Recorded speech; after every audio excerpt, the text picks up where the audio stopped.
Hey everyone, it's Nevin SF. I hope you guys are all doing great. Thanks for dropping by the channel. In today's video, I'm going to talk about some tasks that I like to do before the end of the year comes to an end and we roll into a new year. This way I'm in the right mindset and I could get a lot of things accomplished just taking care of some of these tasks now in December going into next year. If this is your first time here, this channel is all about intentional living. I love talking about personal finance and just little ways to improve the life. Life is short and we gotta have fun, right? So every year I do typically take a week off from work. I usually take Christmas Day through the new year until the next Monday to go back to work. But I know a lot of us are sheltering at home. If we're fortunate enough to have remote capabilities, I know that there's probably a little bit more time to get some of these tasks accomplished. So I'm really excited. Usually I am thinking about the New Year party. Where do I go? What am I doing? And this year is obviously very different. So I'm going to share some of the tasks that I'm going to get started now so that next year I am ready to go, ready to hit the ground running. So the first task that I like to do is organize any loose paperwork that I have in the house. One of my habits that I've built over the years that has been really helpful is to get the mail, put it in the same spot each time, and I have a hanging mail storage box that I put everything on, and when I'm ready to read it, I actually don't read it when I pick it up unless I know it's super urgent. I take my time, and usually I do it on a Saturday, and I have a stack of mail, open them each, put aside what am I throwing away and what am I keeping, and whatever I'm keeping, how long do I need this for, and then once I go through my stacks of paper that I've saved, I go through a shredding process and I shred it and just get rid of it. Otherwise, I have a little storage bin that I like to keep everything in, and I'm gonna leave some links below. I did find an article on Forbes.com of how long you're supposed to keep documents. I know that there's a lot of documents that we hear we're supposed to keep at least for 7 years, but there are some documents that you actually could keep less. One way to get rid of the paper clutter though is to go through your bank accounts and credit card companies and make sure everything is clicked on paperless. And if you could just organize your e-filing, it will change your life because you're not dealing with lost paperwork. The next step that I have is to organize your calendar. Whether you use a manual calendar or you use electronic calendars like myself, I like to get organized, dated my contacts on Gmail. Also like to make sure all the birthdays are inputted in, maybe some review next year what are some of the important birthdays, like 40th birthdays, 30th birthdays, dirty 30s, is that what they call it? Yeah, dirty 30s. Or maybe someone turning 18, someone turning 16, or maybe someone's graduating from college. That way you could mentally prepare for nicer gifts this time around, or if you have to travel next year for these celebrations. But I love doing that too, just getting everything organized with your calendar. So obviously the first two items and tasks were free. It didn't cost anything. The next one may cost some money, but I hope you budget for it. Replacing some items that you just kind of forget about throughout the year, and you should probably replace it, and you just feel so much better. You actually don't need to buy new furniture. But some of the items that I like to get rid of every year are the toilet bowl cleaner. Like, I don't know how many years you would want to keep that, but it's been cleaning your toilet bowl for many days throughout the year, and just replacing it just feels fresh and clean, and it just kind of gets rid of all the dirt from that into new dirt that you get to clean to next year. So some of the items I wrote down that I literally like to consider getting rid of is cat litter box, getting a fresh one, going through the pantry and figuring out what's expiring, what has expired. Do you ever go in your fridge and you want to make something and you realize, oh, the sauce is kind of old now. I had oyster sauce, expired 2 months ago. It was like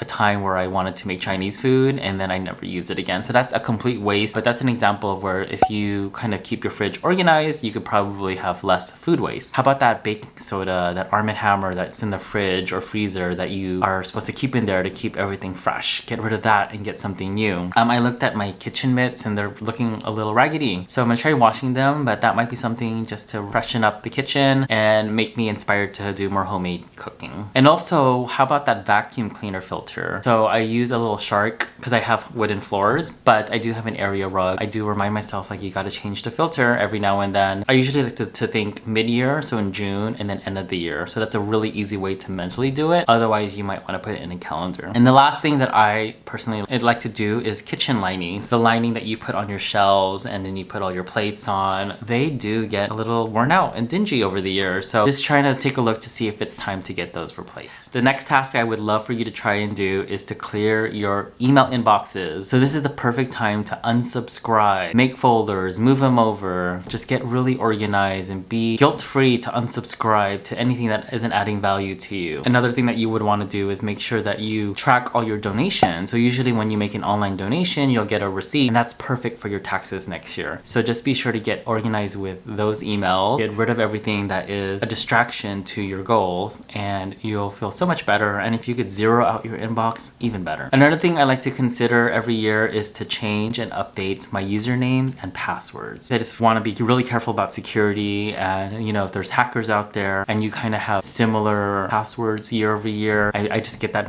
weird feeling that I could get hacked into one day. So it is good to just switch it up and kind of create new passwords and just make sure you track everything best way that you know how to make sure you don't get locked out all the time.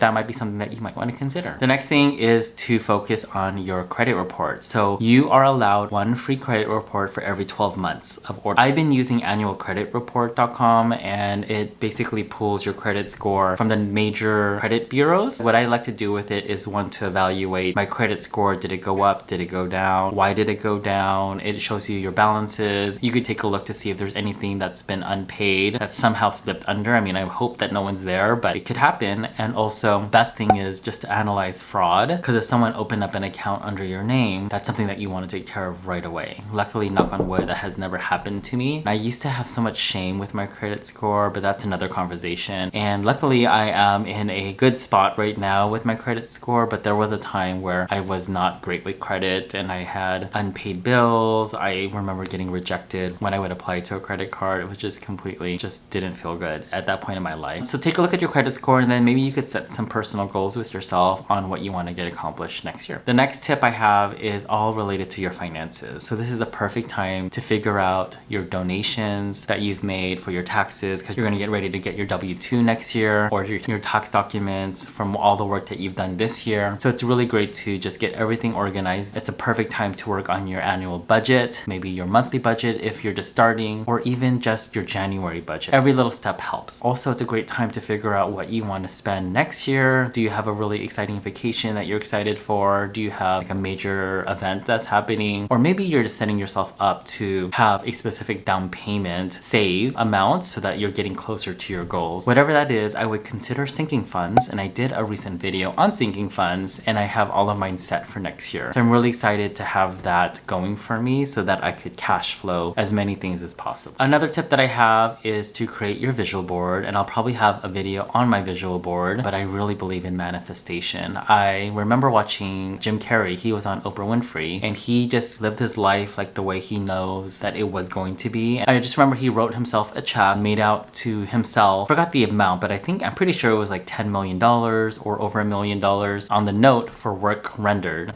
He imagined his life, lived it, and he ended up getting a job with the same amount paid that was on the check. So I actually have a check that's taped up and it's paid to myself. And I remember doing this for another year when I was trying to save up for my down payment, and it really works, you guys. It just reminds you of what you're trying to get accomplished. And I have a certain amount now because that's what I want to focus on as far as growth of my wealth. It just helps keep me focused and grounded. So with the visual board, it's just getting images and words onto a specific document or banner or paper, whatever you want to use. I'm going to do a virtual one because I'm just going to cut and paste pictures. I don't want to actually do it manually. And I'm going to have that up somehow, like maybe a screensaver or just a reminder every month to look at it. It's going to have all my visions and goals for 2021. So I'm really excited to get that accomplished before the new year rolls in. Lastly, I was going to talk about New Year's resolutions, but that's kind of a given. So my last tip is to declutter. So I would recommend, I know you've ordered some Amazon gifts. So save those boxes and you're going to create a couple of boxes. One is for trash and one is for donation. I would hope that you go through each drawer, go through your closets, and if you don't love something or have not used it all of 2020, it is time to say goodbye. So I apologize. Let me back up. You could actually have a donation box, you could have a for sale box, and a trash box. I have been kind of storing my donations all year because of the pandemic, so I haven't been able to go because their store hasn't been open, and I don't plan on throwing anything away unless I really need to, because I feel like someone out there could use use the item. Posted on my Instagram story that I have free cat food because my cat does not like these cans of cat food, and I've had these for a few months, so I am guilty as well. But you just think about like all the little spaces that take up clutter because you don't visually see it.